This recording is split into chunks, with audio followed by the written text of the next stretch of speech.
Hello दोस्तों, आज हम मूवी एक्सप्लेन करने वाले हैं जिसका नाम है चंदू चैंपियन और ये मूवी रियल बेस स्टोरी पे मूवी है। दोस्तों ये मूवी आपको जरूर पसंद आएगी। So without any wasting time चलिए आते हैं अपने मेन थीम पे। दोस्तों कहानी की शुरुआत होती है मुरली कांत पेटकर को दिखाते जो कि पुलिस स्टेशन में आया और वे राष्ट्रपति के खिलाफ केस दर्ज करना चाहता है। इंस्पेक्टर पूछता है क्या दिक्कत है आपको, राष्ट्रपति से क्या शिकायत है जो उनके खिलाफ केस दर्ज करना चाहते। तभी मुरली कांत बोलते कि मुझे अर्जुन पुरस्कार से नवाजा नहीं मिला और उन्होंने कहा था कि मुझे अर्जुन पुरस्कार से नवाजा जाएगा, लेकिन अभी तक उन्होंने नहीं दिया। और 40 साल पहले हमारे गांव के बगल में एक यादव जी को उन्होंने पुरस्कार दिया, अर्जुन पुरस्कार। मैं अपने लिए अर्जुन पुरस्कार नहीं मांग रहा हूँ, बल्कि मैं अपने साथ साथ प्लस अपने गांव के लिए भी मांग रहा हूँ, क्योंकि जिस यादव जी को अर्जुन पुरस्कार से नवाजा गया था उसके गाँव में काफ़ी विकास हो रही है। और अगर मुझे भी अर्जुन पुरस्कार दिया गया तो मेरे गाँव में काफ़ी ज़्यादा विकास हो जाएगी, इलेक्ट्रिसिटी, टॉयलेट और भी अलग अलग सुविधाएं मिल जाएंगी। तभी इंस्पेक्टर कहता है काका भूल जाओ, 40 साल की पहले की बात है। तभी वो अपनी बात रखने के लिए पूरी स्टोरी बताता है उन्हें। आते हैं और फ्लैशबैक में जाते हैं जहां भारत के हमें पहले स्वतंत्र व्यक्ति थे जिन्होंने गोल्ड मेडल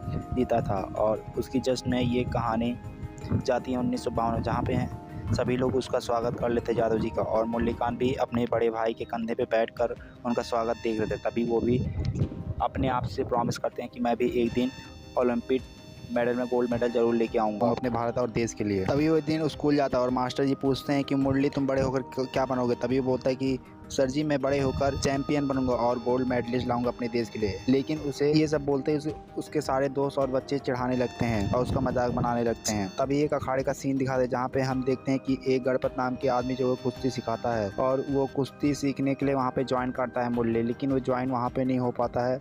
लेकिन वो ज्वाइन होने के बाद भी कुश्ती सही तरीके से नहीं सीख पा रहा है। अब गणपत के घर पे पास में एक लड़का आया था जो कि उसका भतीजा रहता है। वह अपने पहलवानों से कहता है कि तुम उसकी खुशी के लिए तुम लोग कुश्ती हार जाना, वो उसे किसी तरह उसकी खुशी के लिए जीत जाना। लेकिन कुश्ती वाले जो थे एडवांस थे, उनकी इज्जत थी गांव में, इसलिए वो मना करते हैं कि नहीं मैं नहीं लड़ूंगा ऐसी कुश्ती के लिए। तभी गणपत और कुश्ती वाले की नज़र आती है मुरली पे, कहते हैं कि ये तुम्हारा काम करा देगा, ये अभी तक सीख भी नहीं पाया इतने दिन से कुश्ती और ये अच्छे तरीके से हार जाएगा उस लड़के से। तभी इस प्रतियोगिता में वो मुरली जो है भाग ले लेता है और इसके बारे में मुरली जो अपने पिताजी से कहता है कि मैं कुश्ती करूँगा। तभी उसके पिताजी कहते हैं पहले तेरा रिजल्ट देख लो, फिर उसके बाद अगर तो पास हो जाए तभी तो कुश्ती लड़ेगा, नहीं तो तुझे मेरे साथ दुकान पर बैठना पड़ेगा। लेकिन जब तक रिजल्ट आता है तो हमें पता चलता है कि मुरली जो है फेल हो गया है, लेकिन उससे पहले ही वे अखाड़े में पहुंच गया और वहां पे प्रतियोगिता में भाग लेकर वो कुश्ती लड़ने लगा है। और वहां के लोग उसे चंदू चैंपियन और कुश्ती चैंपियन के नाम से चिढ़ाते, उसे पत्थर मारते। यही सब देखकर उसे गुस्सा आता है और वे गुस्से में होकर गणपत के भतीजे को उठा के पटक देता है। और ये सब देखकर सब हैरान हो जाते हैं कि आखिर ये कैसे हुआ। अब उसके बाप का नाम घुंघरू होता है और घुंघरू जो है कहता है कि गणपति तूने ठीक नहीं किया, पहले तो तूने एक अच्छे खासे पहलवान से मेरे बेटे को पटकवाया और ऊपर से उसकी बेइज्जती भी करवा डाली। फिर हम देखते हैं कि घुंघरू के आदमी अब मुरली के पीछे अपने आदमी लगा देता है मारने के लिए, लेकिन वो अपनी जान बचाने के लिए एक रेलवे के डिब्बे में जाकर छुप जाता है जहाँ पे उसकी मुलाकात होती है कर्नल से। और कर्नल से अपनी पूरी स्टोरी बताता है मुरली की उसके साथ क्या हुआ कैसे हुआ। और हम देखते हैं कि वो दोनों एक अच्छे खासे दोस्त बन जाते हैं और मुरली ये भी बताता है कि मैं अपने देश और अपने लिए एक गोल्ड मेडलिस्ट लाना चाहता हूँ ओलंपिक के लिए।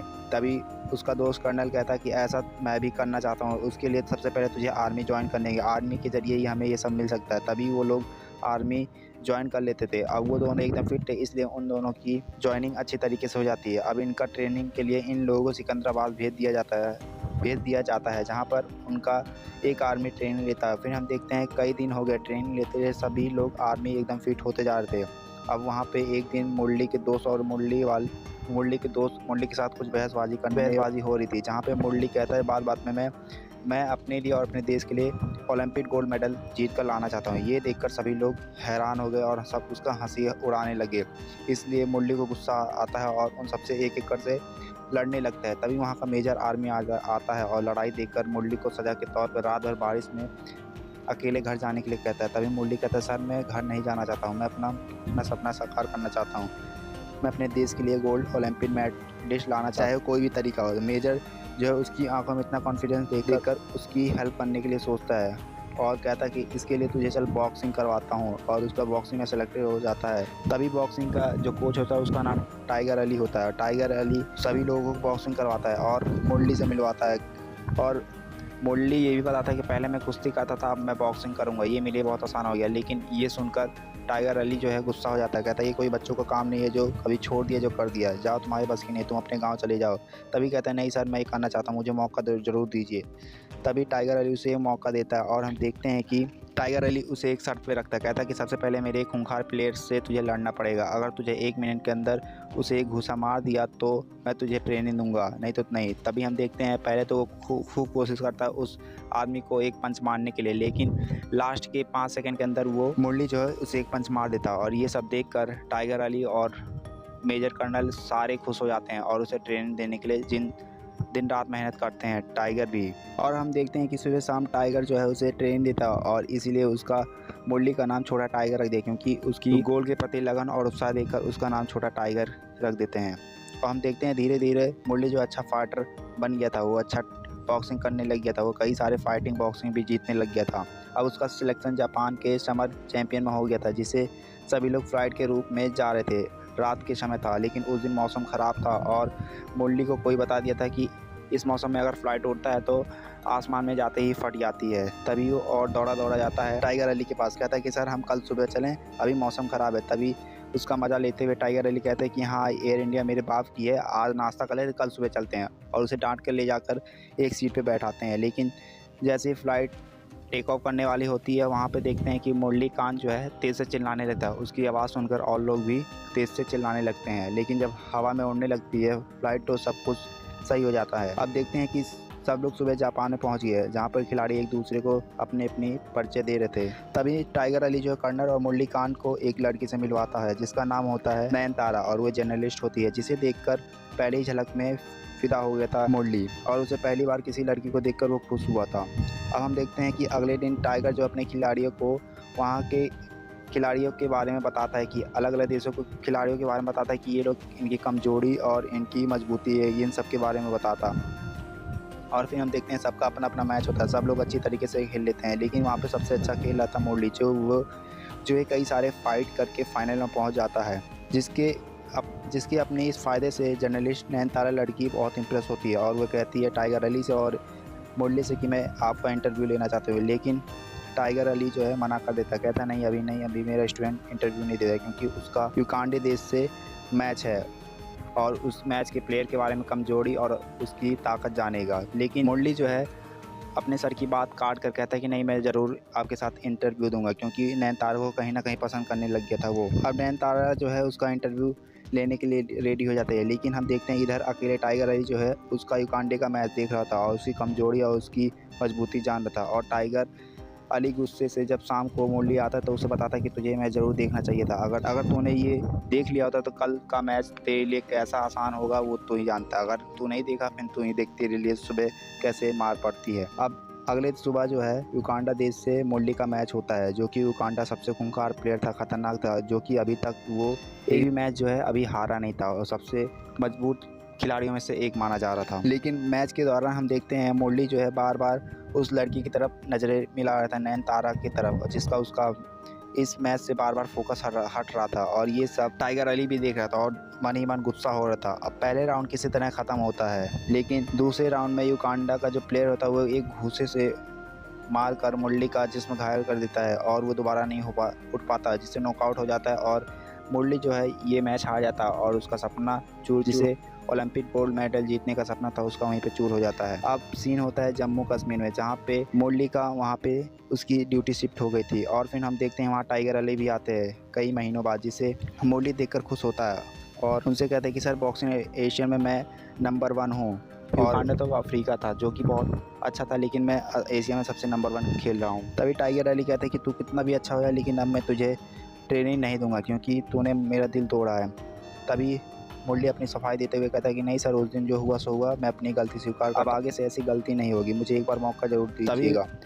इमोशनल होकर टाइगर अली बोलते हैं कि मैंने तेरे अंदर तेरा जुनून देखकर मैंने तेरा हेल्प करना चाहा और मेरा भी सपना था कि मैं भी अपने शिष्य के ज़रिए एक गोल्ड मेडल लाऊं ओलंपिक का, लेकिन तूने मेरा सपना अपने साथ साथ तूने मेरा भी सपना चूर चूर कर दिया और मैं अंदर से टूट गया हूँ। तभी हम देखते हैं उसी बात के बीच वहाँ दुश्मनों का अटैक होता है, जहाँ पे कई सारे फाइटर हमारे घायल होने लगते हैं और कई सारे सिपाही भी घायल होते हैं। लेकिन मुरली जो है अब लेकिन इधर मुरली का सबसे प्रिय दोस्त कर्नल की मौत हो जाती है और इधर हम देखते हैं टाइगर अली भी उस युद्ध में घायल होने लगते हैं, जिसे मुरली कांड जो है एक सही जगह पर लेके जाता है, उन्हें सेफ जगह पर लेके जाता है। और फिर हम देखते हैं धड़ाधड़ वो गोलियां बरसाने लगता है दुश्मनों पर, जिसे वहाँ पे गलती से 9 गोलियां लग जाती हैं और वो हम देखते हैं सीन अस्पताल में शिफ्ट होता है, जहाँ पे कई सालों के बाद 2 साल के बाद वो करीबन उसे होश आता है और उसे एक ब्रिगेडियर साहब मिलने आए थे, जिसे डॉक्टर कहता है कि सर ये पता नहीं कैसे ज़िंदा है, इसके पूरे शरीर में 9 गोलियां बहुत अलग अलग जगह लगी हुई थी। इसे 8 गोलियां तो मैंने निकाल दी, लेकिन एक गोलियां उसके टांग में है और उसे निकाल पाना बहुत मुश्किल है और वो चल भी नहीं सकता। लेकिन ब्रिगेडियर साहब मुरली के गले के पास जाते हैं उसका सांस देखने के लिए, चल रहा है कि नहीं चल रहा है। लेकिन जैसे ही मुरली को भनक लगता है कि उसके पास कोई आया, तो ऐसे ही वो ब्रिगेडियर का गला पकड़ लेता है और दरअसल मुरली को ऐसा लगता है कि वो दुश्मनों के देश में है और गिरफ्तार कर लिया गया। और ब्रिगेडियर को वो पाकिस्तान के आर्मी को समझ बैठा था और कहता है कि मैं तुझे नहीं छोड़ूंगा, मैं किसी से नहीं डरता। तभी ब्रिगेडियर साहब जो है इंडिया की झंडा की तरफ इशारा करते हैं, कहते हैं देखो तुम इंडिया में हो, तुम सेफ़ हो। तभी मुरली जो है उनका गला छोड़ता है और ब्रिगेडियर साहब देखते हैं अपना उसका हाथ से गला छुड़वाने के लिए काफ़ी कोशिश करते हैं, लेकिन नहीं छुड़ा पाते। तभी ब्रिगेडियर साहब कहते हैं कि हाँ तुम्हारे में अभी तो जान है, बहुत जान है। तभी ब्रिगेडियर साहब उसे एक अच्छी हॉस्पिटल में एडमिट करवा देते हैं और उसका ऑपरेशन करवा देते हैं, लेकिन ऑपरेशन से उसे ज़रा सा भी फ़ायदा नहीं होता, क्योंकि उसकी गोलियाँ जो रीढ़ की हड्डी में ही लगी हुई थी और फंसी थी और उसे अब निकाल पाना मुश्किल हो गया, जिससे वो ज़िंदगी भर अब नहीं चल पाएगा। तभी उसका बड़ा भाई कहता है कि मुझे डॉक्टर ने बताया कि तू कुछ नहीं कर सकते, लेकिन हाँ तू स्विमिंग ज़रूर कर सकता है, जिससे तू अपना सपना साकार भी कर सकता है और गोल्ड मेडलिस्ट ओलंपिक भी ला सकता है। तभी सीन शिफ्ट होता है उसके हॉस्पिटल, जहाँ पे उसे एक तपसी नाम की एक आदमी को दिखते हैं और तपसी जो है मुरली से काफ़ी फ्रेंडली हो चुका था वहाँ पे सबसे। और मुरली का उस दिन बर्थडे होता है। तभी तपसी बोलता है कि भाई तुझे क्या चाहिए, जो मांगेगा तुझे वो मिलेगा। तभी मुरली कहता है कि मुझे एक दारू की बोतल ला। तभी वो दोनों दारू की बोतल लाते हैं और एक दारू की बोतल दोनों एक एक शीशी पीते हैं। तभी तपसी उसे गेम के बारे में बताता है और इस गेम में कहता है कि अगर इसमें पैसे लगाओगे तो डबल हो जाते हैं। तभी वो अपने पास रखे मुरली पैसे देता है, कहता है कि ये लो जितना भी पैसा है मेरा लगा दो, आज मैं भी देखना चाहता हूँ भगवान मेरे साथ कितना है। और वो कहता है ये पैसे नंबर 1, नंबर 2, नंबर 3 पे ब्रिगेड पे लगाना है, जिससे मेरा ज़रूर पैसा है। तभी तपसी ऐसा करता है, तभी तपसी कहता है इस पर तो आज तक किसी का भी लकी ड्रॉ पैसा डबल नहीं हुआ। तभी मुरली कहता है मैं यही देखना चाहता हूँ भगवान मेरे साथ हैं कि नहीं है। और हम देखते हैं तपसी जाता है नंबर पे लगा देता है और फिर हम उसके बाद इधर देखते हैं मुरली को, जो तपसी को देखते हैं जो कि पैसे लगा देता है और उसके पैसे डबल हो जाते हैं, जो कि आज तक किसी का नहीं। और वो 100 रुपये से लेकर 40,000 रुपये कर लेता है। और फिर इधर हम देखते हैं मुरली को 21 गोलियां नींद की पड़ी थी। उसने हॉस्पिटल के नर्स से सुना था कि अगर कोई इंसान 21 गोलियां खा ले तो उसकी मौत भी हो सकती है, इसीलिए उसने 21 गोलियां खा के पानी पी लेता। और इधर हम देखते हैं पैसे लेकर 40,000 तपसी मुरली के पास आता है, लेकिन उसे बेहोश पाता है। बेहोश से उठते ही उसे उल्टी हो जाती है। फिर मुरली जिंदा होने का फैसला करता है और फिर वो स्विमिंग ट्रेनिंग करने लगता है। फिर उसके बाद वो स्विमिंग ट्रेनिंग के पास बैठा ही था, उससे पहले टाइगर अली आते हैं और जिसे देखकर मुरली बहुत खुश होता था, क्योंकि उसे लगता था कि उस युद्ध में शायद मुरली टाइगर शहीद हो गए हैं, लेकिन उन्हें देखकर खुश हो जाता है। और टाइगर अली उसे सहारा और कॉन्फिडेंस देने लगते हैं मुरली को कि तेरा सपना था ओलंपिक गोल्ड मेडल लाने का, चाहे वो कोई भी गेम हो या फिर कोई भी तरीका हो, तुझे लाना ही पड़ेगा। उससे कॉन्फिडेंस बढ़ाते हैं और कहते हैं कि तू स्विमिंग ट्रेनिंग कर, मैं तेरा स्विमिंग ट्रेनिंग अच्छी तरीके से कराऊंगा। हम देखते हैं स्विमिंग ट्रेनिंग में वो अच्छा खासा प्रदर्शन कर रहा है, वो अच्छी खासी सबको मात देता कि अच्छे प्लेयरों को। अब उसे जापान के शहर में उसका स्विमिंग असली फाइनल होना था, जो कि उसे टॉप 3 में आना था। वो टॉप 3 में अपनी जी जान लगाकर मेहनत करके किसी तरह टॉप 3 में पहुंच गया। और फिर उसके बाद उससे फाइनल राउंड में खेला था, जो कि फाइनल राउंड में बहुत तगड़े लोग हुए। वहाँ पे उससे काफ़ी मुश्किलें थी, क्योंकि वहाँ पे उसे काफ़ी मुश्किलें होनी थी, क्योंकि वहाँ पे इससे कई टक्कर देने वाले खिलाड़ी हुआ करते थे। हम देखते हैं कि बाद में जब अब देखते हैं फाइनल राउंड शुरू होता है, सब लोग अपनी अपनी जी जान लगा के आगे बढ़ने की कोशिश करता है, लेकिन मुरली थोड़ा पीछे ही रह जाता है उन खिलाड़ियों से। तभी मुरली अपने पास्ट के बारे में सोचता है, जो कि उसे कोई चंदू चैंपियन के नाम से चिढ़ाता है, कोई इसे टकलू चिढ़ाता है, कोई पत्थर मारता है, कोई इस पर हंस रहता है। इसे सुनकर उसे गुस्सा आता है और उसके अंदर एक जोश आता है और वो इतना जल्दी तैर लेता है कि वर्ल्ड रिकॉर्ड बना देता है, ऑल ओवर वर्ल्ड में रिकॉर्ड बनाता है। सबसे पहले स्विमिंग मैन था और भारत का पहला ओलंपिक गोल्ड मेडल जीतने वाले श्रीकांत मुरली कांत ही होते हैं। ये पूरे गांव और पूरे देश के लिए काफ़ी खुशखबरी थी। तभी ये स्टोरी प्रेजेंट में आती है और फिर इंस्पेक्टर जो है कहता है कि टेंशन मत लीजिए, मैं आपकी पूरी मदद करूंगा इसमें अर्जुन पुरस्कार दिलाने के लिए। तभी इंस्पेक्टर एक जर्नलिस्ट से मिलवाता है और उनके मुरली खान के बारे में पता करता है, रिसर्च करता है और बाद में उनकी सच्चाई अखबार में छापता है, जिससे भारत के लोग और के लोग भी जानने लगते हैं कि मुरली खान असल में उनकी ज़िंदगी क्या थी और उन्होंने क्या से क्या हासिल कर लिया। तभी गवर्नमेंट के कुछ ऑफिसर आते हैं एक दिन मुरली के घर, कहते हैं कि हम आपको अर्जुन पुरस्कार नहीं दे पाएंगे। बाद में कहते हैं कि हम आपको पद्मश्री अवार्ड दे पाएंगे, और पद्मश्री अवार्ड गाइस ये अर्जुन पुरस्कार से बड़ा होता है। और ये मूवी यहीं पे ख़त्म हो जाती है। हाँ तो दोस्तों वीडियो आपको ज़रा सा ही पसंद आए तो एक लाइक और सब्सक्राइब कीजिएगा guys. Thank you guys, bye bye, see you again guys.